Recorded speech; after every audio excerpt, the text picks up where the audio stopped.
Welcome to the EvoSec podcast. My name is Eric Davis, one half of the Tactical Twins. Unfortunately, Aaron could not be here. I'm going to ask my guest to give him a hard time for that. But he did give his condolence, or excuse me, his hellos to you two. By the way, ladies and gentlemen, I have two very, very special guests. And frankly, two guys that have become some of the most important people in my life. I have Chris Lapre of Asymmetric Options, and then I also have John Valentine of Deeds of Arms on the show again. Welcome, guys. Welcome, brother. See you. Yeah, and thank you, I should say. What's that again, John? I said welcome. I'm kind of tired, but yeah, thanks for having me on, brother. Yeah, I said the same thing, so don't feel bad, dude. Yeah, thanks for having us on. We'll start there. Hey, you know what? The coolest part about this show, and especially with friends, is we just have fun. We can cut up, we can jack up as well. Mess stuff up, and it doesn't matter. Which we're good rolling with the punches. I think all of us would agree. Now, guys, I'm not going to ask you to give your full bio because I'm going to point folks to past shows, but just give me a summary bio real quick. Go ahead and start with John. Hey, guys. John Valentine. I've spent the last 2 decades or so coaching in combatives, shooting, tactics. I'm a Brazilian Jiu-Jitsu black belt, competitive shooter, one of the founding members of the Combatives Association, host of the Combatives Summit. My focus and my mission in the tactical training business is bridging the gap between fighting, weapons-based training, and real-world application. Help people to develop skills to protect themselves and their families. And I'm looking forward to today's conversation. Awesome. Excellent. And I'm going to say real quick before I have Chris give his bio, I want folks to understand, John is humble, but what he has been doing with the Combative Summit is massive. I'm just going to say this. I think it's one of the most important events that folks can attend, just flat out. I attended the first event. Unfortunately, my day job kept me from last year, and it's keeping me from this year because I'm going to be overseas. But what I would tell folks is that if you can get to the Combative Summit in October 24th through 26th, now I always screw up pronouncing this D'Iberville, Mississippi. Boy, I really screwed that up. Yeah, D'Iberville. D'Iberville. So. Yeah, I'll get that at some point. But yes, that event is incredible. Folks, get in that. Certainly get in that. It's going to be one of the most important events of your life, I promise. And I'm that's not hyperbole, by the way. The best combatives instructors in the world are at these events. So get out there and get signed up. And I will have a link to be able to sign up for that. With that said, I'll put the check in the mail, brother. we do what we can. We're going to support you 100%. So, Chris, how about you, bud? Give us a summary bio, brother. Chris Lapre, man, spent the past 27 and a half years in law enforcement and recently retired full-time. I'm still a reserve with my agency, still active in training and some of the other stuff that goes on. But majority of my career was spent in special investigations, SWAT, and then I retired as a lieutenant over our narcotics, anti-smuggling, and our SWAT team. So 17 and a half years overall on SWAT. And just, like I said, I worked gangs. I was assigned to DEA for 5 years. I was a street crime sergeant and then promoted all the way up through unfortunately, to a lieutenant's position and retired from there. I'd probably still be working if I was still a sergeant. So, but yeah, been involved in a bunch of the border stuff. Our county is very, very, very busy on the border end.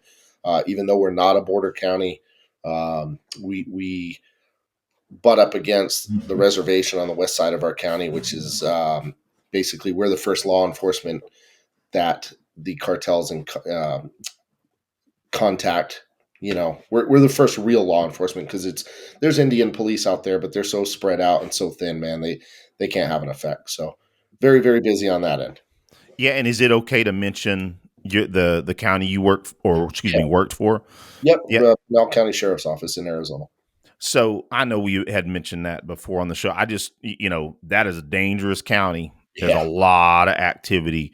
Um, Chris has definitely been, in the mix of it for certain.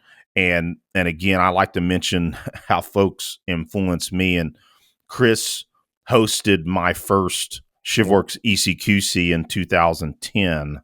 So that was the first place that I met Chris, and we've been friends and training at events ever since.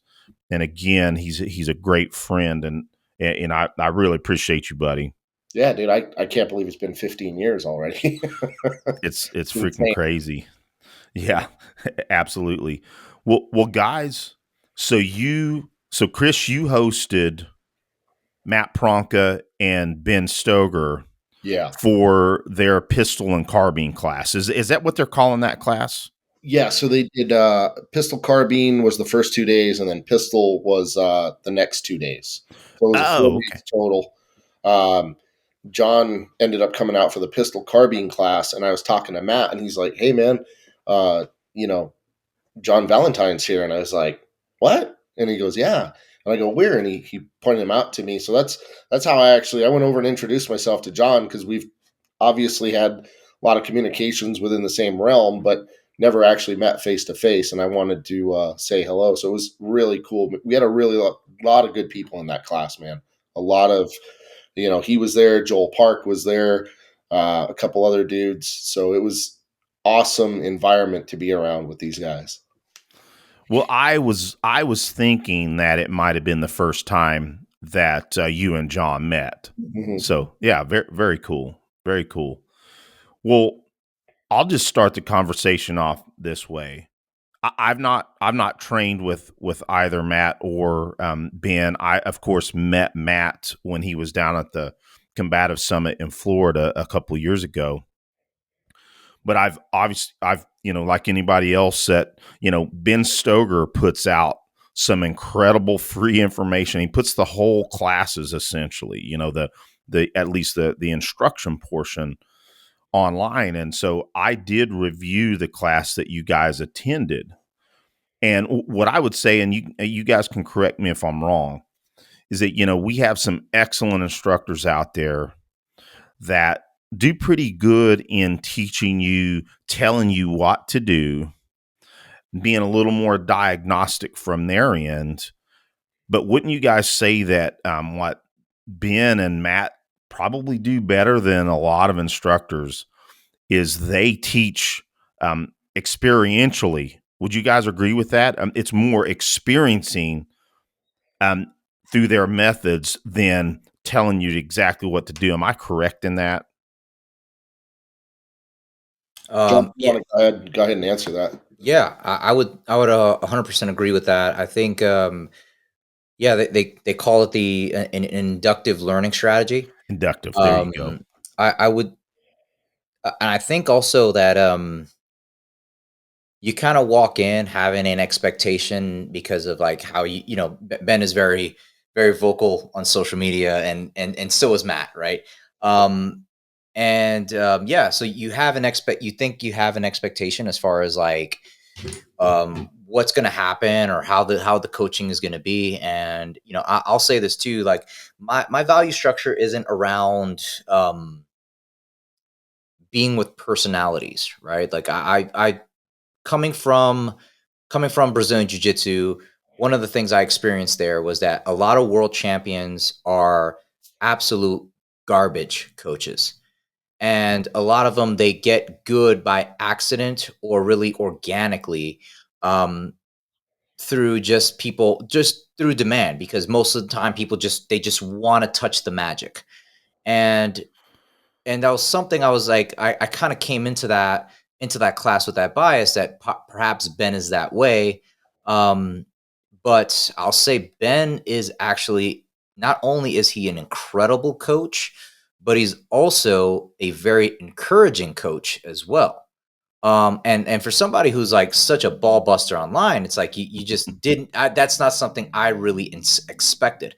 And also how they were very open and or I should say, transparent about how they are doing things, and that they are constantly hot washing and constantly refining amongst themselves afterwards. They're not, yeah, it's not. There is some organic process, because obviously Ben and Matt, they're both big draws, but they are also deliberately working on their delivery, on how they teach, um, making sure that people are walking away based on their personal experience through what the training methods are, as opposed to like, man, Ben said it, so that's true. They're not creating. I Ben and Matt, they get this rap about creating a cult, but really, the truth is, cult and creating a culture, right? That's only three letters apart. And so it's like, look, this is essentially what we demand of our community, which is a pursuit of excellence. And that's something, the same thing, like I could relate to, because jujitsu is the same way, the combatives world is the same way. As an instructor, one of the things I cannot tolerate is a vague prescription like, oh, get off and make space, or situational awareness. I fucking hate vague prescriptions for as opposed to having actionable modalities or training methods, as far as like how to develop certain skills. And that's really like how me and Matt really got along. And then seeing Ben firsthand, I was very impressed, very impressed. Now, what I would tell you, John, is that I think your description very eloquent. It's very much my observation from afar, at least from what I've been seeing from how those guys teach. And, and again, meeting Matt and his attitude towards learning down at the Combative Summit, I would bet that your description is dead on. Chris, your thoughts on that? The same kind of thought process that John was talking about. Do you feel um, the same way about that? Yeah, so I'm going to go back a little bit in history. When I first brought them out, well, I'd brought Matt out before, and hadn't really met him. I cold called him, brought him out for the team. Really liked him. I thought his instruction was phenomenal. And then I saw that he was teaming up with Ben, and I had always wanted to train with Ben. Knowing Matt's personality, I'm like, man, he can't be this nasty guy that everybody talks about, right? And this is Ben I'm talking about. He can't be this nasty guy that everybody just puts down and talks about how much of an asshole he is. So I asked Matt. I was like, "Hey man, can I do a joint class between you and Ben for my SWAT team?" Yeah, absolutely. They organized it. We came out, or they came out, and Ben shows up, and we had done, it was me and like 4 or 5 of my guys the day prior. We just went out and did a shooting package with Ben and Matt, kind of like as a private, right? And all we did was provide the ammo for those guys. It was for our instructors. And I show up, and of course Matt's there, and Matt and I have known each other for a while now. And then Ben's there, and go to talk to Ben, and he's very standoffish. Um, Barely said 2 words to me, and then I took a step back. And John, I don't remember if you met Durling, the big border patrol agent, like 6'7" border patrol agent that was there in the mornings. No, Uh, I don't think so. so it was Durling and I came to this class, and I look at Durling and I'm like, man, this guy's a dick, and we're going to put up with this guy for 5 days. I don't think this is going to go well. Now I see what everybody's talking about. And I'm going to kind of deep dive into this for a little bit. I got to know Ben kind of the same way, his instruction. And I'm like, hey, man, this guy is actually, he just wants you to perform. Like, he wants you to be well. He wants you to perform well. And if you get into the law enforcement side of it, he wants you to win. He wants you to, take care of bad guys and keep American citizens safe. Well, getting to know him that way, I got to be really good friends with him. To the point now where I take care of his house for him. He's out of state, out of country. I take care of his house. The Nice. thing that people don't like about Ben, and John, I don't know if you'd recognize it either. Ben is just a very honest guy that he's not going to pat you on the back and tell you something that you're not, right? Like, hey, you're shooting great. No, if you're shooting like crap, he's going to tell you that. Mhm. And I can respect that, man, because we are in a time in American history where everybody wants to be told how great they are. And a lot of people, including these internet instructors, the Instagram guys, and a lot of old school instructors, just can't be faced with the fact that maybe people have progressed and we've learned a thing or two. And I just think it's an ego thing on some of the instructor side, and people can't accept the fact that there's a guy out there that knows what he's talking about, and he's very blunt. And if you meet Ben outside of a group setting, he'll probably hear this, and I've told him this before, he's very socially awkward. And it's just his personality, man. But once you get to know him, he's a really good dude. And if people would look past that, like John talked about, there is a wealth of knowledge that dude can provide, an absolute wealth of knowledge. But people hear from this guy that said this about Ben, that thinks Ben is this. And I actually, just to go down this again, I will post stuff about Ben and I will get DMs about how I hang out with him because he's so much of an asshole. And I'm just like, well, you don't know who Ben is. You don't know the true Ben. So, and Well, I'll stop there. I'd like to kind of expound on that for a second because there's something that, and maybe it's something that has been bugging me a little bit lately myself, meaning there is this weird, I don't know, the influencer side of things has been around for a long time, right? Mhm. But it just really feels like in our realm, in this combatives, this firearms community, it does really feel like there's there's this race for attention online that's just unhealthy, and it makes me think about something that you said about Ben, about, hey, he's, everybody thinks he's an asshole, and then, he just, the way that he may be socially awkward at times, you know, people need to get over certain things like that in the first place, because I think in the maturity of learning, I think the path that we're all on together, if you get hung up on people's personality, then I mean, you're just, I mean, to me, it's just immature. I don't know. That's one of my thoughts on it, and I've been seeing more and more of that. I don't know what it is. I think some of it may be the social media, the fact that we're on our phones all the time, and people aren't experiencing each other as much as they are experiencing each other online, is maybe part of the reason why some of that's happening.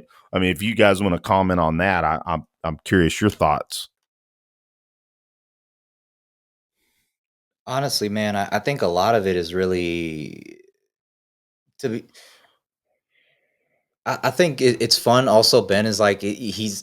I like him honestly. Like I didn't find him as socially awkward. I mean, well, me and him are also the same age, but I thought he was yeah, he was a fucking funny dude. We had a good time talking together. So I think it's just like people they can't separate context from content. Like if you just like There you go. put Ben's words on a piece of paper and you just read the piece of paper, you'd be like, okay, yeah, that happened. But because it's coming from a person and it's also something that I think people are really like emotionally attached to, it's like they almost fight them just to cope with like Yes. um I think it's I think I realize that most of this whole business, right? People are very like emotionally attached to it and they find just enough logic to justify the things that they're attached to. Yeah. Because there are so many things that like okay, why is combatives a niche idea? Right? And it's because number one, people are intimidated by having a fight and they're also intimidated by having to shoot. And people who are A types, they don't like the idea of being bad at something, and they especially don't like the idea of being bad at something in front of other people.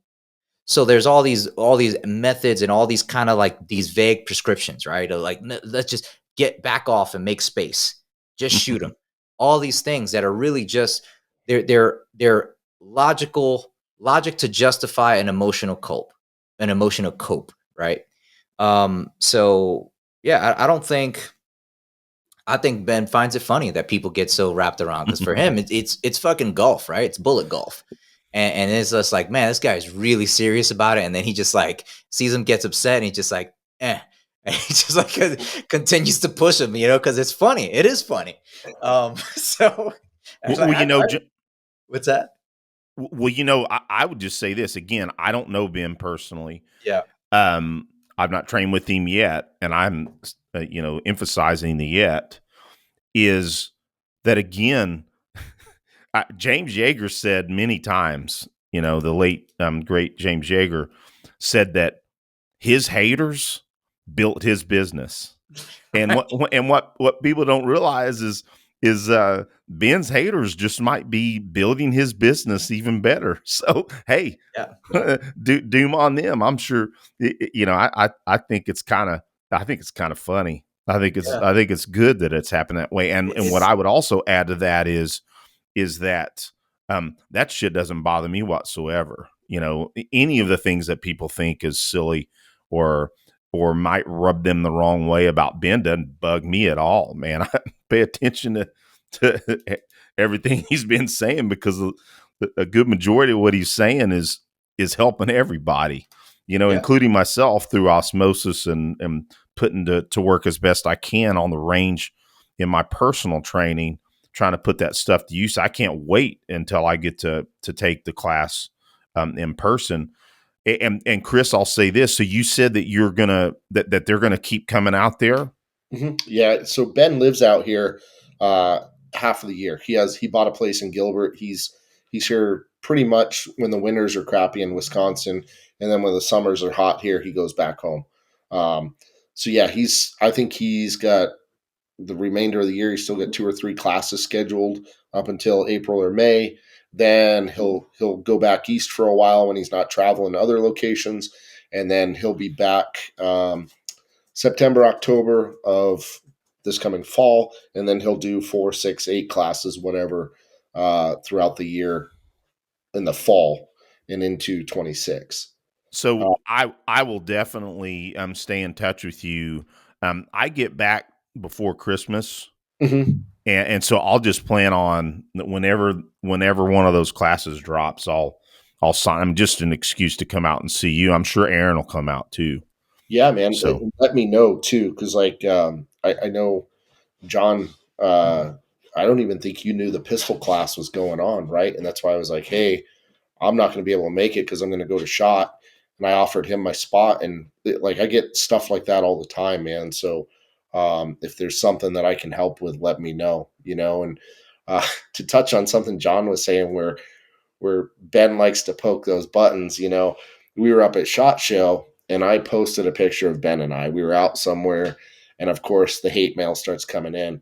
So Ben, wanting to push that button even more, gets on Instagram and says, I'm his new director of freaking social media.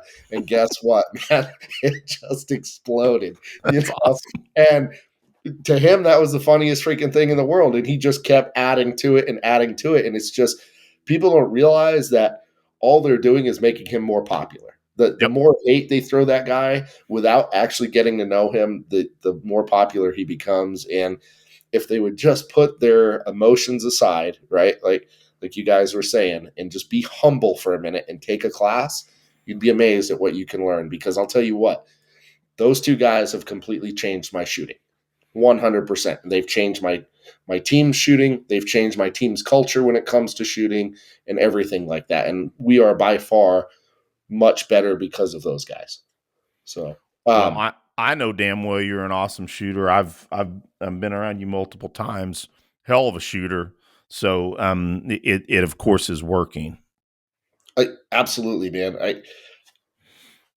I'm accomplishing stuff now that 5 years ago I wouldn't have thought I could do, just because it was not part of what I was ever taught, right? And not to say that the guys that I learned from were wrong. We've just evolved, like you guys can probably get it. I go to my gym and I hear these guys talk about, well, that's old school jujitsu. It still works, but the new guys are 10 years ahead of where we were, 5 years ago. And you start to realize that like these young dudes coming up, man, are so far ahead because of the new coaching styles and the way they're teaching and the way people are learning now. Like we have to evolve or we're just going to get left behind. And Matt and Ben are in that evolution process moving forward. Awesome. Well put. So what I would say is let's talk a little specifics, and there's no reason why not to start the specifics discussion about doubles. So one of the things that I'll just put it this way is that, the way that Ben and Matt talk about that, it's not an engagement strategy. It is a learning tool, right? And so, I'll just let one of you guys, can you describe, I'll just ask John, since John was the first time he attended. Can you describe the doubles drills? I mean, it's an expansive drill, but can you describe for our audience what the purpose of what it is and what the purpose may be? Okay. I'll give my best crack at this as far as what the specific drill is for people at home who don't know.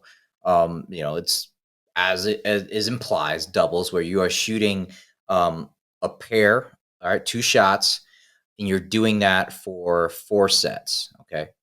Um, as far as like what it's meant to teach, it's meant to essentially force a student to have an understanding of, number one, input into the gun. So what are you doing with the trigger press? Are you pushing the gun to the side when you do it? Because you can draw to one shot and you can do a lot of weird things with your grip with just one shot. But when you do 2 consecutively and you do them fast, pretty much like so we have the predictive and reactive doubles, and we started with predictive. And again, it's not an engagement strategy. It's a training method.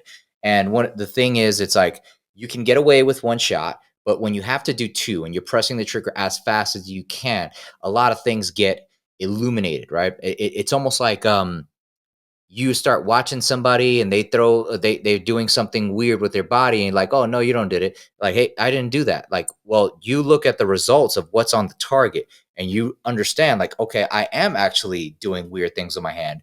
I am actually clenching my entire hand, or doing something, giving some type of input into the gun, because the bullets will track that way and illuminate. And so it's meant to isolate all the smallest errors of your shooting as far as your grip goes, and also as far as where your visual focus is. I I think the slower you do it, so like if you do like pop pop pop pop pop pop pop pop, like I think it's much easier than trying to like doing a pair, waiting and concentrate and focusing on the spot and making sure that the grip and everything like that, and then shooting another pair. Um, it's actually a lot more mentally intensive than people think. It's much more of a mental of a mental process than it is as a physical one, because you have to concentrate on shooting and you also have to focus on getting rid of the problems. So at the main problem is, if you're a right-handed shooter, I think, oh, is it the right-handed card or something like that? That what did Matt call it, Chris? I don't The Like a badge of the seat right-handed. belt? Yeah, so something or for that instance, right? Like you see the bullets are tracking left, which is a typical thing for right-handed shooters. You have to focus on moving your finger without like clenching your entire hand. So you have to hold the pistol, don't death grip it, and just press the trigger without disrupting, or without giving input into the gun. So and you have to, so that's what I mean, like it's more mental, because you have to, if that's something you're doing intuitively and you're not aware of it until you actually do the doubles, then you actually have to pay attention to what your hand's doing the second time around. So it's more of a drill that reveals, as far as where, and it reveals and isolates.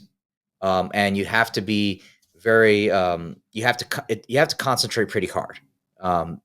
And I kind of compare that to a lot with fighting, whereas like we started everything off with, I typically coach people where I'll start them from defensive positions, and it takes a lot more work to get good at those things. But once they're at a subconscious level, then it makes all the offensive shit like it just basically like scaffold. Like that shit is like a domino effect for you to like have top pressure and be offensive with your fighting game. It's easy once you understand as far as like where the defensive, where the fundamentals of what needs to be done intuitively and subconsciously. So that's what I got from the predictive doubles. And Chris, you can correct me if I'm wrong. Yeah, go ahead, Chris. What No, do you have to add to it's it? all about, how you interpret it, right? I've had the fortune of going through this several times now. Um, Very much my first time, I was like, I understand what they're saying, but I'm not interpreting it to what I'm feeling, I guess you would say, right? And as I progressed and I asked more questions, doubles is like John was saying, it's designed to figure out where all your major, and I say major issues are in your grip, right? Or your vision and your tension of your body. So if you're getting, this is the way I explain it to my students. If you're getting left and right deviation, it's a grip issue.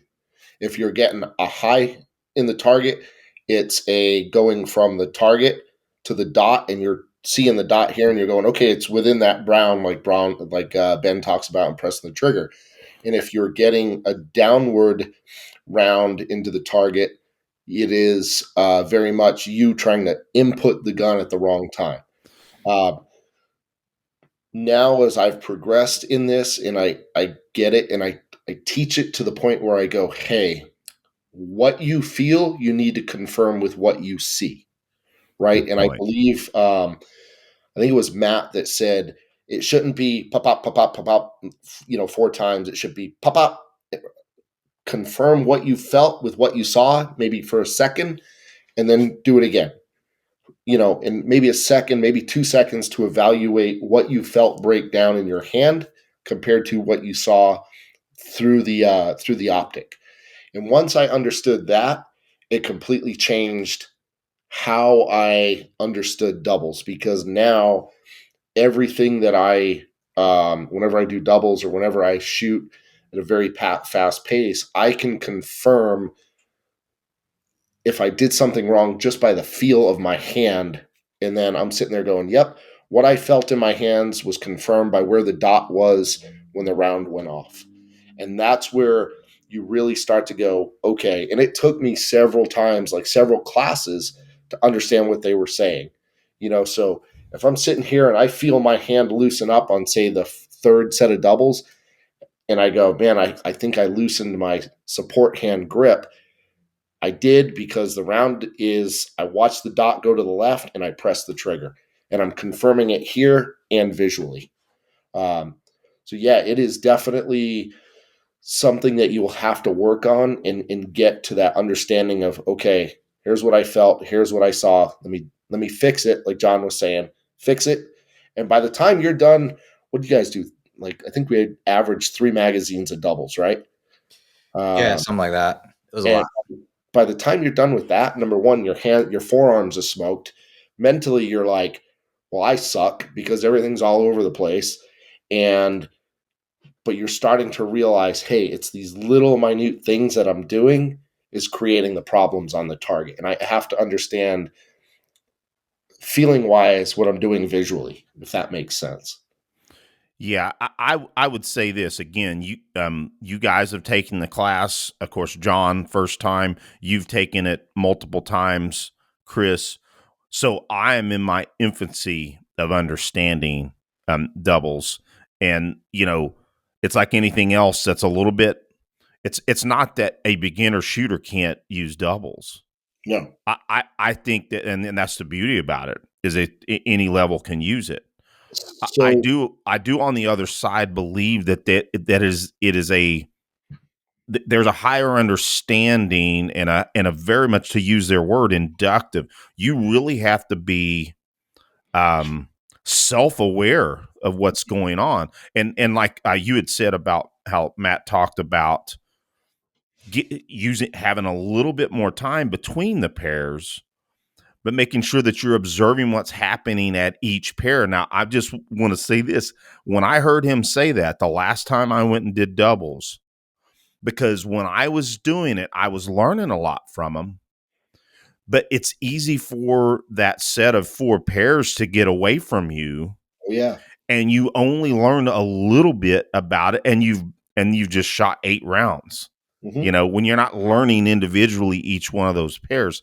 So when I heard Matt say that, my last 2 trips to the range, doubles made way more sense to me. So I'm really glad that you brought that up, because again, this show is about helping people in the audience understand these principles and understand what they're going to get into if they take a class.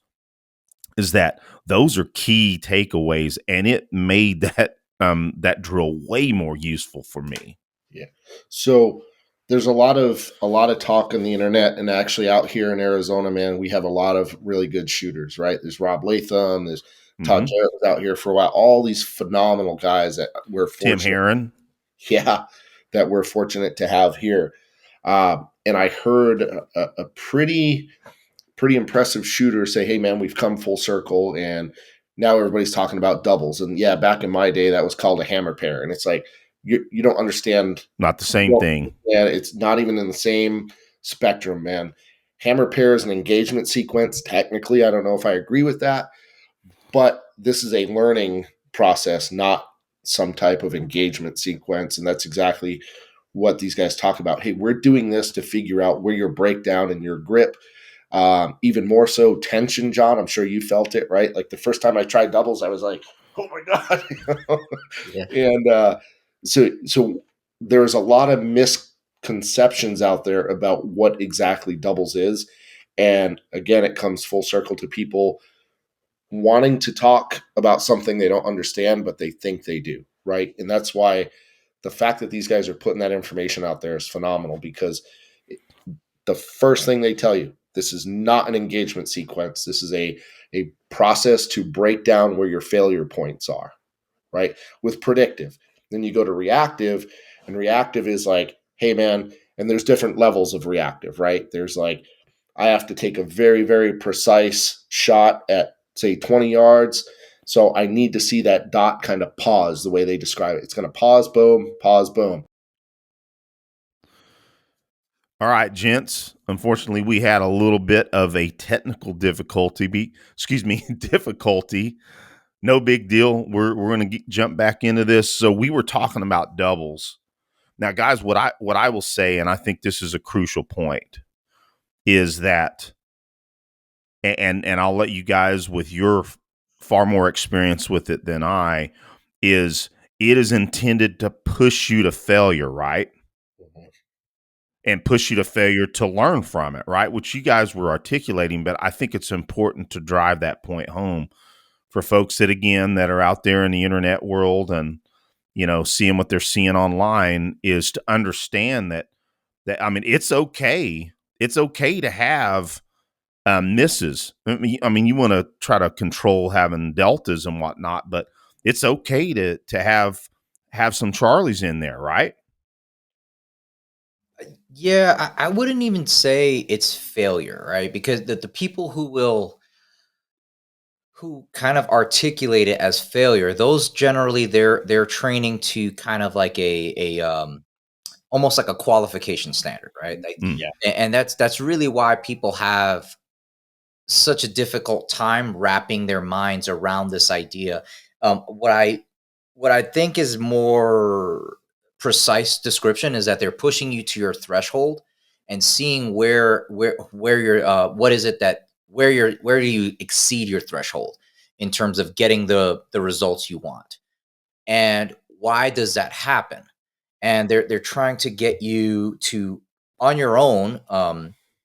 This is kind of a weird thing, because on one hand they're trying to make it to where you can train without them, that you do not Mm-hmm. need them to diagnose your issues. And then on the other hand, it's like they almost gain more commitment and more of a following because of that, because like they're not trying to own the students or own the results or anything like that. They're just giving you the tools, you experiment with them, and they put you in a circumstance to build something. And it's just like, well, that didn't come out the way you wanted. Why? And then you can, in real time, assess what it is that's going on. And it's like, okay, I was lazy with my vision, or too much tension with my grip, and or I'm feeling I got tension in my neck and it's supposed to be below my elbows or something to that effect, right? Just kind of as an example. So I think failure wouldn't be exactly right. I think a more precise ways to think about it is like you're trying to see what is your threshold, what it takes to, and what's going to take to isolate that, as far as like why aren't you getting the results you want. And that's the part that makes it so mentally exhausting, because you have to put your mind on that one thing that is not, as really that's limiting, and it's something that you've been doing almost like habitually, so you're not even aware of it until you go through the drill. um yeah, that's what I got on that. Well, what I would say, John, and I like the way Matt Pranka said it. He said, you wouldn't take a car to a mechanic unless you break it first. So pushing yourself to where that you may drop some rounds, and then simply and then learn from it. So I like the way that he said that. Go ahead, Chris. So I just wanted to touch on that before I lose my thought, because I I'm thinking of like 10 different things right here. But to go back on what both you guys are saying, um, John, do you remember where they had you like go as fast as you could, and Matt was like, a hit on Brown is as good as two alphas, Yeah. right? Hmm. So they Matt calls it. I don't know if Ben ever talked about it, but I know Matt says, I had to make some notes. You have acceptable, right? Then you have good, and then you have what is possible. So like acceptable is a passing score, as John was saying. Guys are looking at this as a qualification. Okay, a qualification is acceptable, right? Like who cares? Most qualifications are overly overly dumbed down for the lowest common denominator. So that's acceptable, right? And then you have, say, what's good? Hey, I'm going to go out there and my goal is to shoot a 2.25 bill drill. Okay. All right. So that you're up there, that's pretty good. And then you have what is possible is, let's take it to that next level and let's shoot a 198 bill drill and see where I am. Hey, yeah, I got a couple low deltas, because as I was coming up, I was shooting, or I got a couple high because I looked at the dot. But now you realize, hey, man, I can get the time. Now I have to bring it into the center, right? And that's about controlling my grip, understanding my vision, and realizing, hey, this is possible. I just have to fix those minute things. So I really like how they describe it as acceptable, good, and possible. And when they make you go to your threshold, you realize, hey, I'm capable of much more than I'm doing right now if I let myself get those deltas and get those Charlies. Then I can fix it at that speed. May not happen right away, but it's going to take time. But this level here is possible, and I like the way that's put.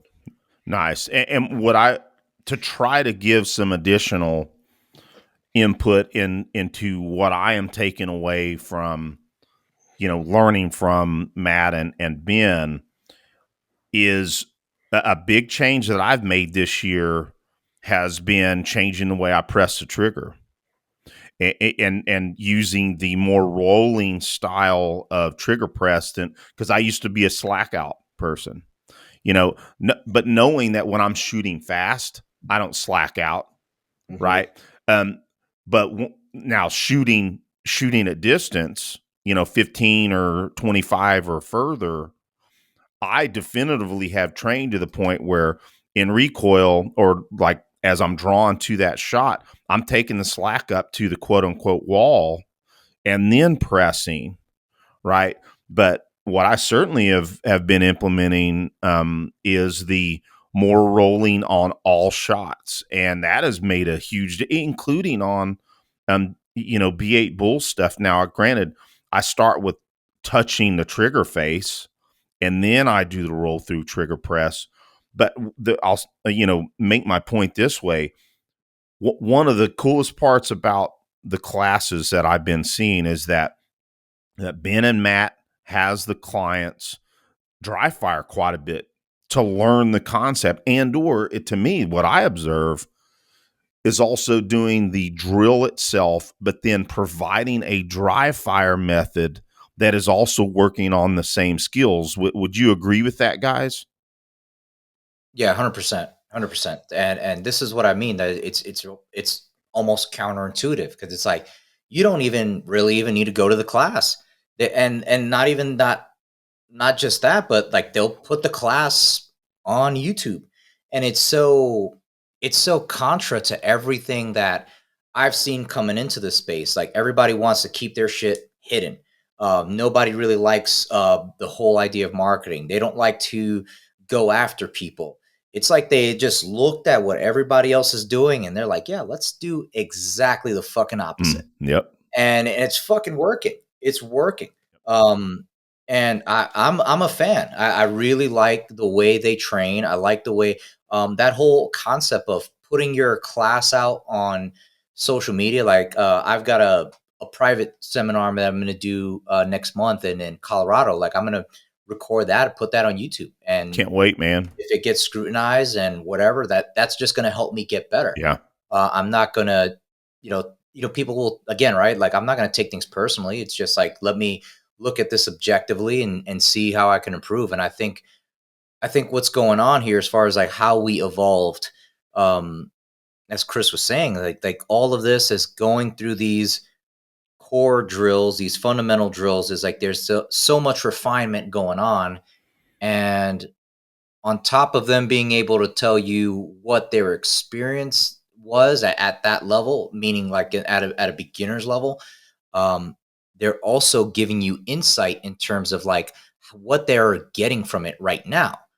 Um, and that kind of wisdom is worth the cost of admission, I think, itself. And I think being there in person, even watching the class online, like being there in person is a whole different thing. Like when they're actually coaching Sure. you, Ben comes and like he's checking everybody. Matt does the same thing. And then the quality of the people there, like Christian Seiler was there. And watching like a world champion work right next to you on the same line, Nice. doing the same drills, not being above it. And it like lately I've been on this idea of being a good amateur versus being a professional, and Nice. embodying professionalism. And like that was it. Like watching Christian like go through that shit and like really like put like he's just putting his whole ass into every single drill. And that was good to see. And I think that was value added to the entire class that you just can't get from watching on YouTube. Yeah, I also think that that's part of the lure, right? Like guys are like, hey man, these guys are putting all this information out. Imagine what I could gain Yep. if I go in person, Yeah. right? And then You beat me to it, buddy. yeah, they're able to look at the video and then they're going to class and they're like, holy cow, this is amazing, and then like he was saying, there was multiple really good shooters in that class, and these guys can challenge you from your very beginner all the way up. Like the dude I gave my spot to barely held a gun, right? And I'm like, hey man, I want you to learn how to shoot. I'm going to give you this spot because these are Awesome. the guys I want you to listen to learn from. You know what I mean?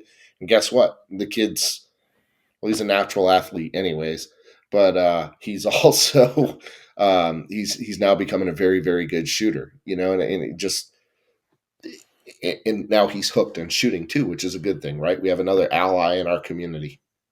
That's awesome. And I think it's important to put a fine point on it, is you can learn so much from what we've been talking about, what I've been learning from the videos and the information that Ben and Matt are putting out.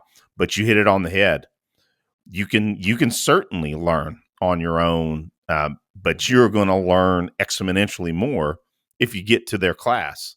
And I do think that is brilliant marketing on their part, is to put it all out there, because we all know All of us are decently experienced shooters, and we know that we can glean all kinds of information off of good information online, but or even back in the day when we used to get a lot of this stuff on VHS or DVD. I know all of us have done that, but man, how much you can get out of training directly with them.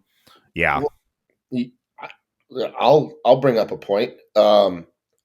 The reason I picked Matt Pranka is because I was watching him on Instagram, and he was giving away free information years ago, and I'm like, hey man, this number one, he's a phenomenal shooter. He's very well spoken. He explains things very well, and he's not asking for any money. Like, he wants people to be better, and that's how I ended up cold calling him, going, "Hey man, I like what you're putting out.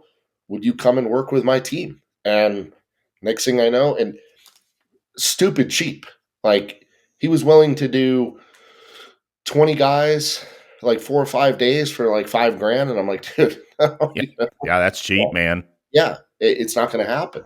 Um, so I think that brings a lot of it is people see that level and they go, man, I just want this. I want it in person now. I can take it to a certain level. John, did you do any of the drills or any of the instruction that you saw online and then come to the class to implement them even at a in person level? You mean like from previous classes? Yeah. I mean, from the YouTube videos, yeah, I was using a lot of it to experiment. I try to shoot at least twice a week. I go on Friday and Saturday afternoon unless there's a match. And I go at those times because it's free for me for Nice. military at that time. So but So yeah, I mean, but even then it was like the information was there, but being able to ask them questions about specific things. I mean, then it was like, oh, now it all kind of like came together. it's And yeah. go ahead. Sorry, I didn't mean to cut you off. No, but it's like the conversations are out there floating around, and you have people, they're trying to put their own spin and interpretation, whether they and they're really just coloring it through the lens that they come from. So it's like you talked about the hammer pairs, like that's not even close to the fucking same thing. Nope. Like not even close to the same thing.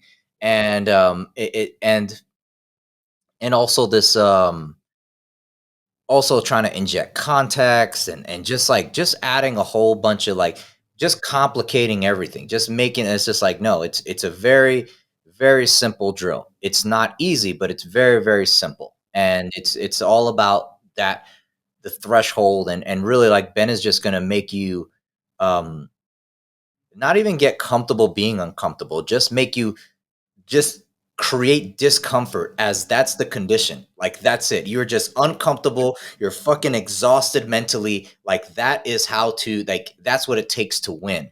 And it doesn't matter like if you're talking about matches or you're talking about gunfights. Like that's what it takes. Like you've got to push yourself to this point.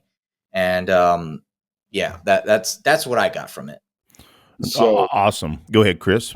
um, no, to back that up, man, like I was at a class that was being taught by some guys that I know that I'm friends with, and one of them was regurgitating what Ben was saying, and he didn't have an understanding because he watched the videos and he was going off of what Ben was saying, thinking he knew, and I kind of pulled him aside and I'm like, "Hey man, what you're talking about isn't exactly right. Let me kind of show you where his thought process is and what he's thinking and why he teaches."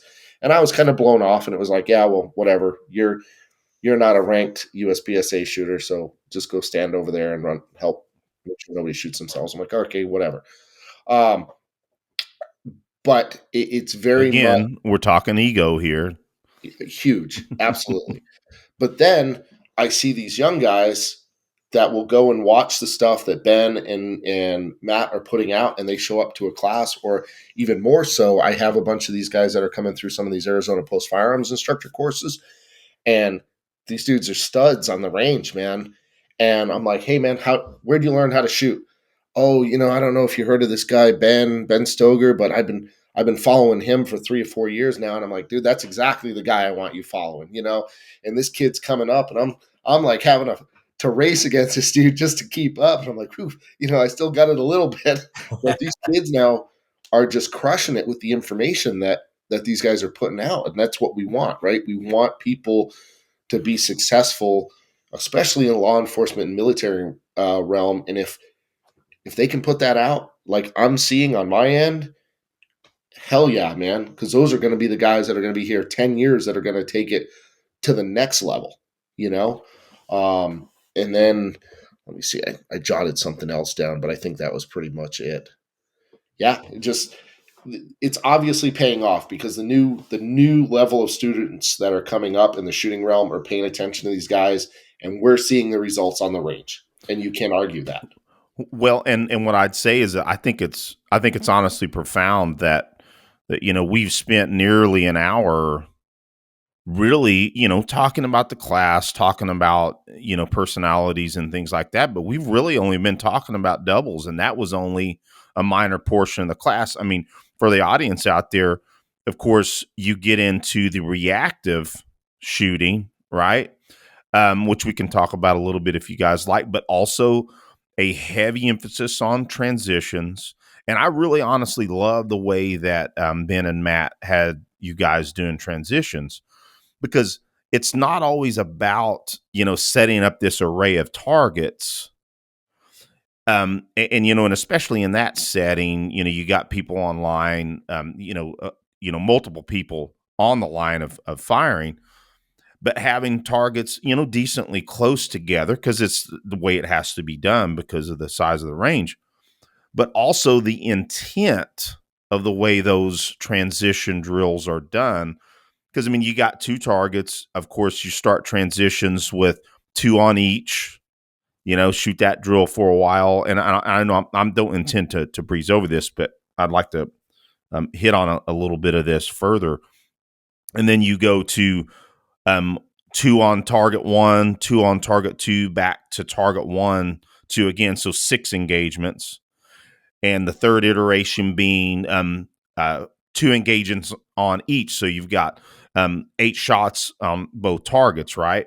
So building upon that. But what I noticed is it is a fairly good way to learn about transitioning and just only 2 targets, because you're having not just you can say that you're transitioning 4 times on the last drill, right? And really understanding how your vision works, not seeing your dot return on target 1 when you shouldn't have. You should be already eyes moving to the next target for your transition, so on and so forth. Do either one of you guys want to talk about what you got out of the transition portion of the class?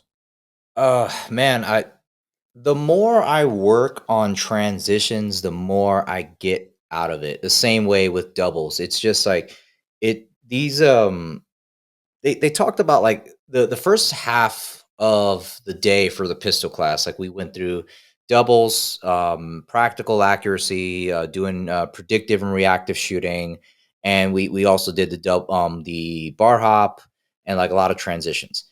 And just those like I spent a lot of time doing dry fire on that and working on those skills. And like the more I do it, the more I continue to learn, and like the more I continue to unpack at it. And now I even look at like a draw to the first 2 shots. Now I look at that as a transition from the holster up. So even Nice. then, like even like we want to like insert context, right? Um, it makes the self-defense shooting so much easier because I already know where I need the bullets to go, and I got to do is transition from the holster to the target because I already know where the target's at. So even though the training method is like, okay, people will look at that like, oh, when are you going to get into a fight where you have permission to shoot 2 guys? I mean, the shit happens. Number one. Number two is that like, well, if I can shoot 2 targets relatively fast, probably faster than you can get from out the holster, shooting 1 target's going to be pretty damn easy. And it's funny too because you'll talk to these people about fighting, and then they'll bring up multiple opponents, but can't fuck up one dude. But Yeah. Anyway, so, Yep. so yeah. So again, right, that whole finding enough logic to justify the emotions, right? So, um, but yeah, like I think the target transitions, man, especially like the whole idea of the target focused shooting. I think that's a relatively underappreciated and profound innovation of shooting within the last 10 years. To I mean, include with irons, right? yes, yeah. And that's why I'm like, I walked away out of this class like, oh, practical shooting is a combat sport. Mhm. And like me and Matt been talking about this Pranka, um exchanging messages about it because like jiu-jitsu's been mainstream like 30 years thanks to the UFC, and practical shooting has been around for like like 50 years. Yeah. So there's a lot more. So that's like a whole generation more or two generations more involved in it, and so far removed from Jeff Cooper. And it's like every martial art, what happens is like when you introduce competition, the skill level fucking skyrockets because everybody gets into a process of repetition and refinement. And the other thing is that the further down the line we get in the generations, the further they're removed from the sources they get. And then they start to move off azimuth. Yep. So the games that we use to get better end up becoming like the whole goal of winning the game. Because people get good at exploiting the rules. And that's where jujitsu is. That's where like a lot of MMA is and everything like that. And that's where definitely where competition shooting is. Um, but again, right, like there's still a lot of combat application there, and there's still like the skills will translate. It's just like and it's not to say that a competition shooter can't do that. It's just interesting to me all the parallels that are there with combat sports. So the training methods, isolating specific areas of where threshold is exceed, or where you get a result you don't want, and like you kind of like backpedal and you unpack it, and you break the thing down into the lowest level possible, and just like focus on that one point. And and then there's this kind of like this whole dynamic application, and there is a real pressure test that's going along with the skill, and it's all objective. It's just like you did that and that happened, and like it's a very honest experience, just like combat, any combat sport is. There isn't the whole physical adversity per se, but there's certainly some pressure testing going on for sure. Yeah. Yeah. I think Mike Pannone said it best, man. He's like, hey, if you can't determine the difference between a gunfight and a shooting competition in USPSA, we got bigger problems, you know? And he's absolutely right. But as far as transitions go on my end, I've been shooting a long time, and I would shoot transitions, and I'd have rounds either inside the Charlie Delta zone or outside the Charlie Delta zone, right? Like either leading too soon or leading too late. And I'd look at it and go, oh, I screwed up, right?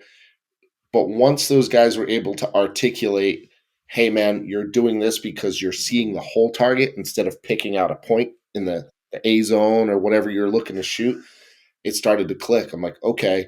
And Ben talks about it relentlessly. He's like, where your eyes go, the bullets will go. And now that I'm working those transitions, just like John, like that's my big focus right now. I need to break my splits between target to target. And I need to understand how, as I come across, I'm picking a point. I'm not seeing the whole brown. And I never understood what they meant by that until going to these classes multiple times. I'm like, I was out shooting with some guys this weekend. We were working transitions, and I had a tight Charlie and a far Delta. And I looked, and it clicked. It was like this light bulb moment came on, and I went, I saw the whole target. I saw brown. I didn't see a pasty in the center of the target. I just saw brown, and I let it rip. Right. And realistically, if I had focused on that point and taken maybe 100th of a second more, would it really have changed my time? Probably not. And it's so important. Those are the little things that you pick up and go, I'm seeing the whole target. I'm not picking a spot. On the transitions, it is huge for me. And now I understand why I'm either far right or inside the target if I'm going right, left or right, if that makes sense. Well, Chris, what I'd like to say regarding that, the whole paster in the high A zone, higher A zone of a USPSA target or an IDPA target. Um, we know that is also a training tool, right? But what I would tell you is that, like, when I set up arrays of targets, when I'm, out training myself or with some of my friends or training partners, is just putting those pasters, in the A zone to have a focal point has paid huge dividends. Now, I want to be clear. We know that, when you're shooting a match, you're not going to have a pasty in the A zone. But the tool itself of using it in training helps me effectively more precisely pick those points on a brown target. Would you guys agree with that? Yeah, absolutely. The it's like when you want to throw a punch at somebody, right? Like you're not really like looking behind your knuckles and just lining them up and then watching the chin be blurry and behind your fist and then throwing it. It's like you want that hand-eye coordination of where it's like you look, the gun comes and you just send the shots. And that's like again, like that's really everything that's really coming from transition. Like I'm able to do that so much better, and I'm able to perceive where my dot is as far as like when I was dry firing, after the class, it was like I noticed that okay, I am over traveling, and then I'm coming back. So I was like, all right, so let me see exactly how much muscle I need to bring it over. Mm. And I shoot a CZ Shadow 2, so it's like a 54-ounce gun, right? It's kind of heavy. So I'm like fucking, just muscling it over. So I was just like, okay, I don't need that much, and it just the subtle movements and just everything is a process of efficiency and really just picking a microscopic spot on the target. So again, right, it's just a training method in terms of like you have to pick a spot, so you drive your eyes to the spot, and then once you get good at that too, Ben is always saying like number one, don't put it on your dry fire targets, Yes. and number two, it's like, okay, you're getting good at this, now it's time to take the training wheels off. Because what Training happens wheels, is yeah. yeah, because people they'll get caught up in that and they'll like the results they get. Again, right? These emotional attachments, they're fucking with us and they're holding us back, right? And avoiding the negative emotion, that's really fucking holding us back. So I'm guilty of it too, guys. Right? Like I'm a human, just like the rest of everybody else. Right? I'm just more aware of my own inadequacies than most. Right? But you need to make sure that you're not falling in love with the results. That you need to be invested in that process because the results will come. Yep. Like a lot of guys will.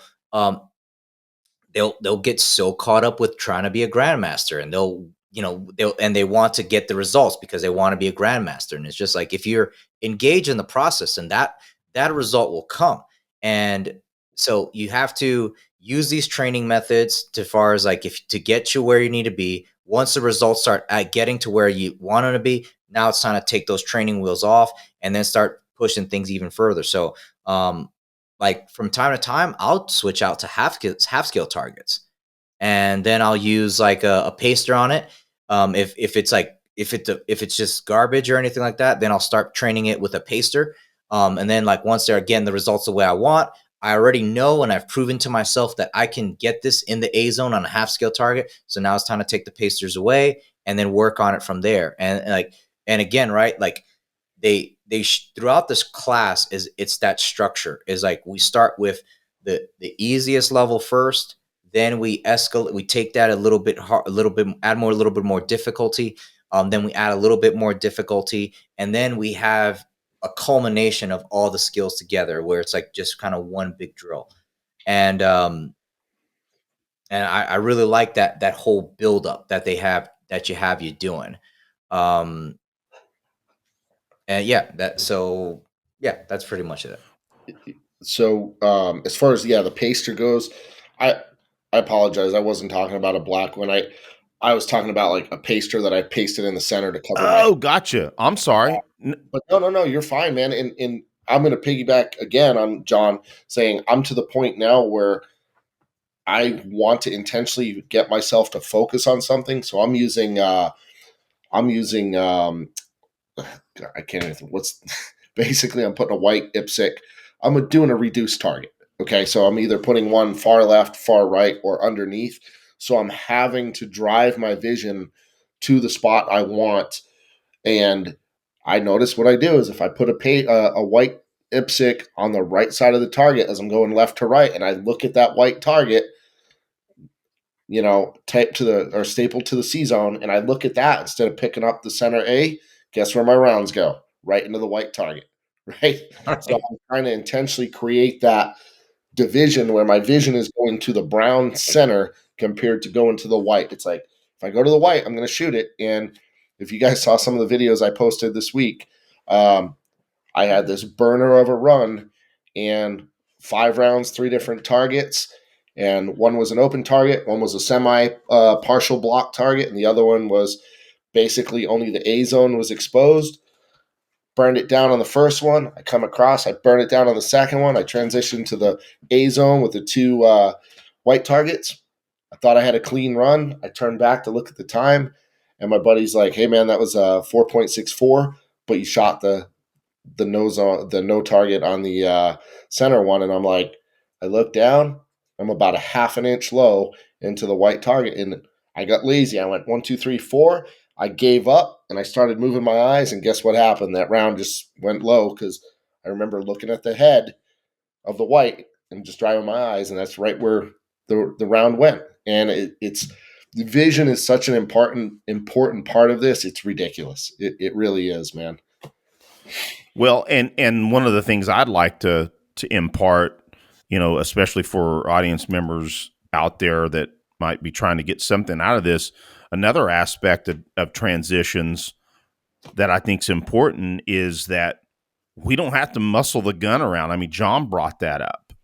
I think it's really crucial to understand that we can relax and shoot as fast as our eyes can see. We don't have to drive and Ben does excellent demonstrations about what not to do. And I really commend Ben for, being able to provide, 2, 3 different examples of what not to do. But that fact of trying to muscle into driving to the transitions is absolutely something we can all fall into, and it is just absolutely not necessary.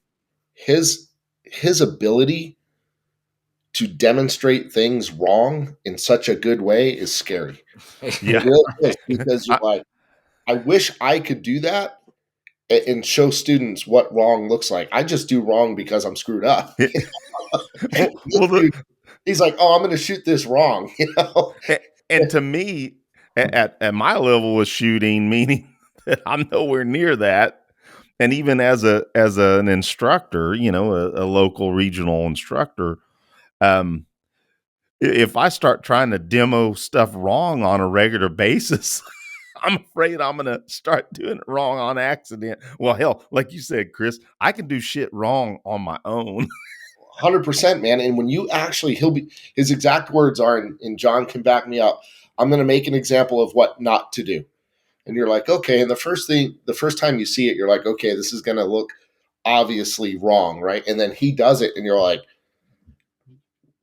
man, that was pretty good. And I really have to pick out the things that were wrong. And then he'll be like, okay, I'm going to do it this way now. And he does it. And, I think Matt says it best. And Matt said it in that class a couple of times. And, Ben weaponizes autism, man. And he is, Yeah, he did say that. I yeah, laughed my ass off when I heard that. and I just, that shows you the level of instructor that dude really is. Yeah. I've been certainly impressed with that. Well, guys, listen, we're getting at over an hour and a half here. I think I've taken enough of your guys' time. To be honest, I mean, we didn't even get into carbine. We didn't get into any of that. So maybe we're going to have to do a follow up on this. Guys, I tell you, this has been a blast. And like we mentioned pre-show, is that Aaron and I have not been able to put out shows like we normally do. And just hanging out with you guys tonight, it just joys my heart. I really appreciate you guys giving me your time and giving the audience your time. It's been awesome. It's been a pleasure. Absolutely, man. Hey, please pass on to Aaron our condolences, man. That's terrible news. And having lost my dad a couple years ago, it's not easy, man. And I absolutely, you guys are going to be in my prayers for sure. Well, thank you very much. And we hadn't talked about it online or on air yet, but to what Chris is mentioning, my brother and I lost our father a couple of weeks ago, which was obviously very, very difficult, and we're getting better at dealing with it every day. But Dad, I miss you for certain. And well, gents, I tell you, it's been a blast. And if you guys have anything else you really wanted to add, I'm cool with it. But if not, I can bid you guys good evening.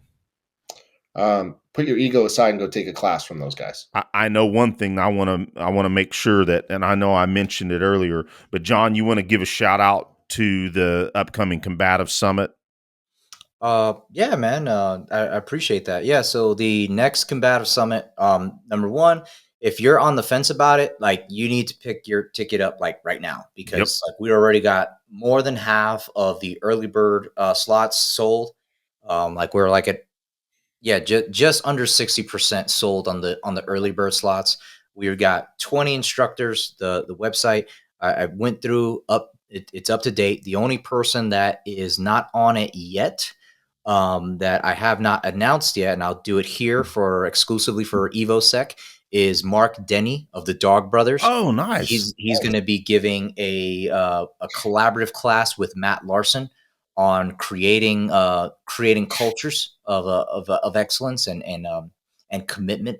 So I think that's going to be really, really interesting. Excuse me. And the next combative summit is going to be October 24th to the 26th in D'Iberville, Mississippi.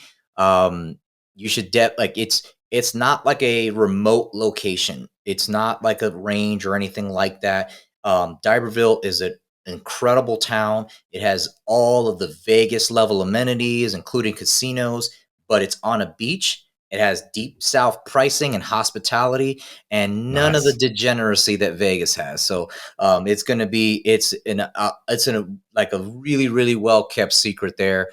So yeah, if you can bring your family, I would. I do, in fact. I bring my wife like a vacation. Yeah. So yeah, you should definitely. I recommend doing that. And yeah, man, we've got 20 of pretty much anybody who has made any significant contributions to the um, interdisciplinary field. Craig Douglas, Matt Larson, Mark Denny, Tom Kyer of Seok Tactical. Kelly McCann is going to be there this year. Nice. Mike Sanford, Bare Knuckle MMA. We have Brandon Davis, a Bare Knuckle MMA champion. I'll be there. And the thing is, you're also going to get a free swag from us, which is like about $150 of free. Yeah. You're going to give some awesome swag, man. You're going to get a free holster from Tenacore, and you're going to get a free fanny pack from Vertex Gear, as well as coffee from First Responders Coffee Company. So awesome. It's like you're getting about $350 worth of free shit just by signing up. And then like I don't know if there's ever been, I mean, Chris, you've been around a while. I don't know if there's ever been any kind of event like this, like focus on like the application side of self-defense. No, man, absolutely not. It's usually one or the other. In the joint training is just awesome, man. That I wish I could make it. My daughter's getting married that week, so I plan on being there so I can get beat up one of these days. Yeah, for sure. And Matt Pranka will be there too. I forgot. Yep. Yeah, that is right. What I would tell you, and I said it at the beginning, It is a life-changing event. It will be for anybody that makes the decision to be there. I mean, again, I've only been at the inaugural event. When I say only, it was unbelievable, phenomenal. I mean, it was the first event. I talked about it ad nauseum, it is probably I I'll just put it this way: there are awesome shooting events out there. We got TacCon, we got all the types of events, and you should be going to TacCon as well. That said, the most important thing for you to have in your skill set, obviously, we know is the awareness piece. Be able to de-escalate. But next in that is fitness and combatives and being able to fight. So folks that are serious about self-defense, if you can't fight with your fists and fight with your wrestling or your jiu-jitsu, you need to be closing that loop. It is. I say this all. It's more important than the tools that you carry. By far, it is more important than the tools. The tools that we carry, our blades, our pistols, as important as all that is. It's honestly low down the totem pole when it really comes down to it. So That's go ahead, Chris. True, man. You guys have seen it. I've seen it, especially in law enforcement and American citizens as a whole. Interpersonal violence is becoming more common, right? And unfortunately, we can't shoot everybody, right? Because you end up going to prison if you shoot the wrong person. So that ability to defend yourself with your hands and your mind is, I'm not going to say far superior than being able to shoot well, but if you have to pick one, I would learn to shoot okay and learn to fight really well. Yeah, I love that way to put it, Chris. Learn to shoot well, but but really learn how to fight really good. Yeah, that's awesome, man. I dig it. Yeah, get in and sign up for the Combative Summit. I promise you, it will be one of the most awesome events of your lifetime. And that is not hyperbole. And like John mentioned, it's in an awesome area. You can have a good time outside of training. And we all have been to events before, all the courses we take, and just like at the Combative Summit, the elation that I felt after the fact was awesome. You feel accomplishment, you feel brotherhood, love for your fellow practitioners. It's an awesome event. So get out there and sign it. I'll have it in the show notes, easily be able to click on the link. So with that said, gents, you guys have a blessed evening, and I'll talk to you guys soon. Sounds good. Later, gents. Bye.